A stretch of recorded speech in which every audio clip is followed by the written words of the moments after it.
Our secret taste recipe is to cook with lemon care. Kutties healthy Samayal. Hello friends, welcome to Kutties healthy Samayal. Be positive, be healthy. நாம் இன்னைக்கு ரொம்ப யூஸ்ஃபுல்லான amazing kitchen tips பார்க்கலாமா? அதுக்கு முன்னாடி நம்ம சேனலை சப்ஸ்கிரைப் பண்ணாதவங்க சப்ஸ்கிரைப் பண்ணிவிட்டு பக்கத்தில் இருக்க பெல் பட்டனை கிளிக் பண்ணிக்கோங்க. ஆல் ஆப்ஷனை கிளிக் பண்ணுங்கள். அப்போ தான் நாங்கள் போடுற எல்லா வீடியோஸோட நோட்டிஃபிகேஷன்ஸ் உங்களுக்கு வரும். இது வரைக்கும் சப்ஸ்கிரைப் பண்ண எல்லாருக்கும் தேங்க்யூ ஸோ மச். நாம் இன்றைக்கி ரொம்ப யூஸ்ஃபுல்லான கிச்சன் டிப்ஸ் தான் பார்க்க போகிறோம். இதுக்கு முன்னாடி நாங்கள் kitchen tips, kitchen cleaning tips and home clean டிப்ஸ்லாம் நாங்கள் லோட் பண்ணியிருக்கோம். எங்கள் சேனல் விசிட் பண்ணி அதையும் பாருங்கள். கண்டிப்பாக உங்களுக்கு ரொம்ப யூஸ்ஃபுல்லாக இருக்கும்.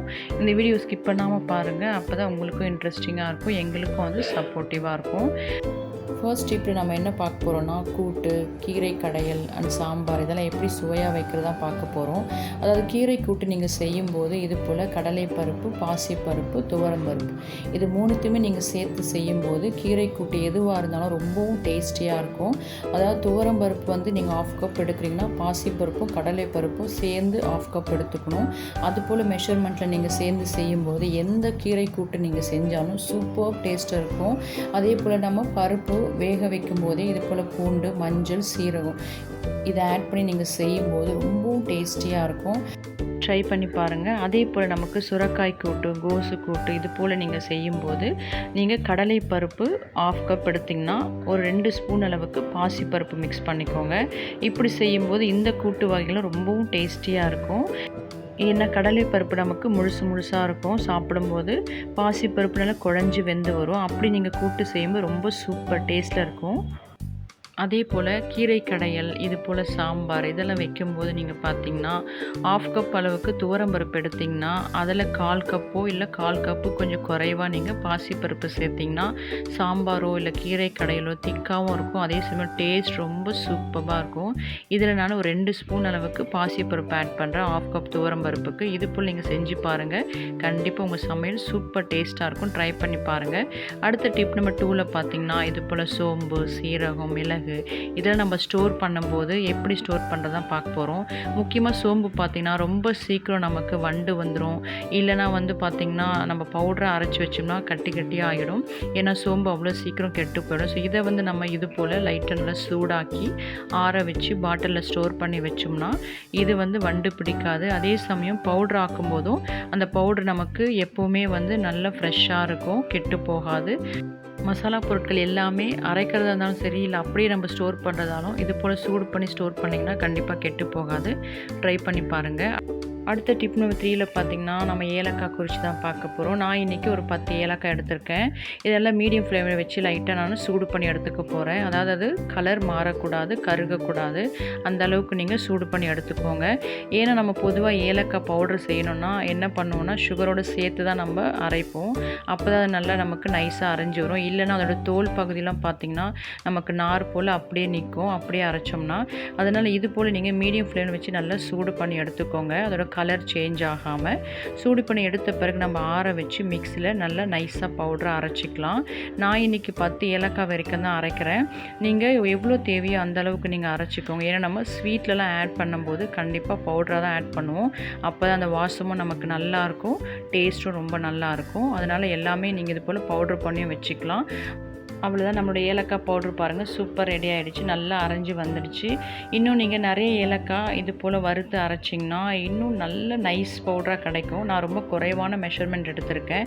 அதனால் லைட்டாக நமக்கு அந்த தோல் பகுதிகள் இருக்கு, ஆனால் ரொம்ப லைட்டாக தான், அந்த அளவுக்கு கிடையாது.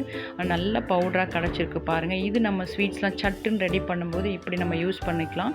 ஸோ இன்ஸ்டன்ட் ஏலக்காய் பவுட்ரு இது போல் நீங்கள் ரெடி பண்ணி பாருங்கள். கண்டிப்பாக உங்களுக்கு ரொம்ப யூஸ்ஃபுல்லாக இருக்கும்.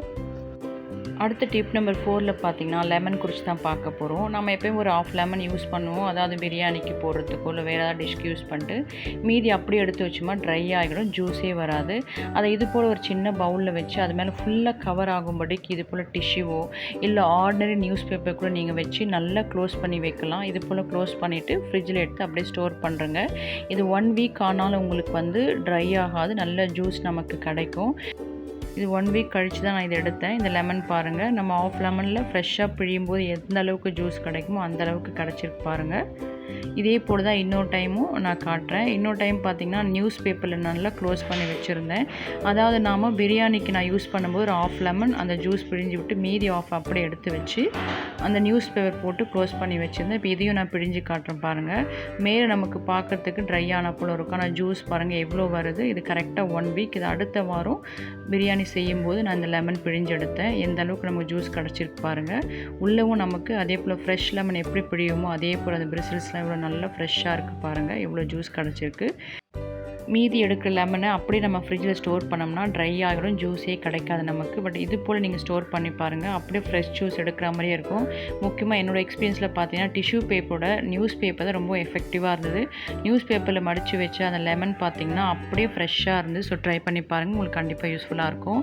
அடுத்த டிப் நம்பர் 5ல் பார்த்திங்கன்னா வெண்டைக்காய் குறிச்சி தான். வெண்டைக்காய் கட் பண்ணும்போது பார்த்திங்கன்னா நமக்கு அந்த சாப்பிங் போர்ட், நைஃப் எல்லாமே வந்து பிசு பிசுன்னு ஆகிடும்.